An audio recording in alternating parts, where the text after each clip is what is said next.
यह कहानी है सृष्टि के सबसे बड़े रहस्य की। एक ऐसा रहस्य जिसे बताने के लिए स्वयं महादेव को अपने परिवार, अपने गण, अपने हर चिन्ह का परित्याग करना पड़ा। पर नियति देखिए, जिस रहस्य को उन्होंने सबसे छिपाया उसे दो साधारण पक्षियों ने सुन लिया और अमर हो गए। ये कथा आरंभ होती है माता पार्वती के एक प्रश्न से। उन्होंने महादेव के गले में मुंडमाला देखकर पूछा, हे स्वामी, आप अमर हैं, पर मुझे हर जन्म के बाद नया शरीर धारण करना पड़ता है और फिर से आपको पाने के लिए तपस्या करनी पड़ती है। इस वियोग का अंत क्या है? अमृता का रहस्य क्या है? यह कोई साधारण प्रश्न नहीं था।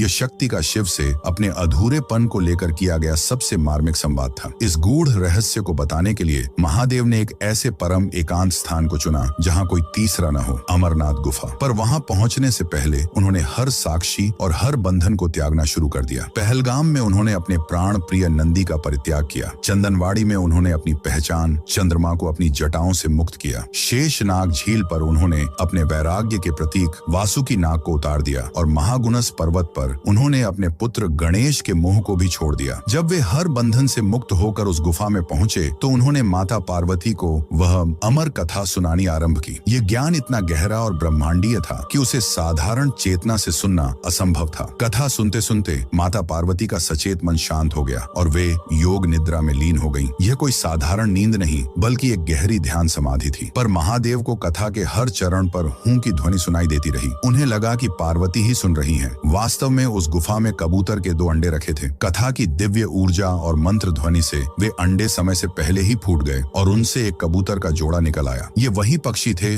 जो उस ब्रह्मांडीय सत्य को पी रहे थे और सहमति में हूं का स्वर भर रहे थे। जब कथा समाप्त हुई और महादेव ने देखा कि पार्वती तो योग निद्रा में है तो वे क्रोधित हो उठे। तो किसने मेरे इस परम रहस्य को भंग किया? उनकी दृष्टि उन नवजात कबूतरों पर पड़ी जो अमर कथा के तेज से अमर हो चुके थे। सृष्टि का संतुलन बिगड़ चुका था। इस भूल को सुधारने के लिए महादेव ने अपना त्रिशूल उठाया, पर वे रुक गए। उन्होंने सोचा, जिस कथा ने इन्हें अमर बनाया वह मेरे ही शब्द हैं। यदि मैं इन्हें मारता हूँ तो मैं अपने ही वचन, अपनी ही अमर कथा को झूठा सिद्ध कर दूंगा। महादेव का प्रलयंकारी क्रोध उनकी परम करुणा के आगे झुक गया। उन्होंने उन कबूतरों को जीवन दान दिया और वरदान दिया कि वे युगों युगों तक इस गुफा में शिव और शक्ति के शाश्वत प्रेम और उस अमर कथा के जीवंत साक्षी बनकर निवास करेंगे। उस अमरनाथ महादेव के सम्मान में जिनकी करुणा उनके नियमों से भी बढ़ी है, कमेंट्स में जय बाबा अमरनाथ अवश्य लिखें।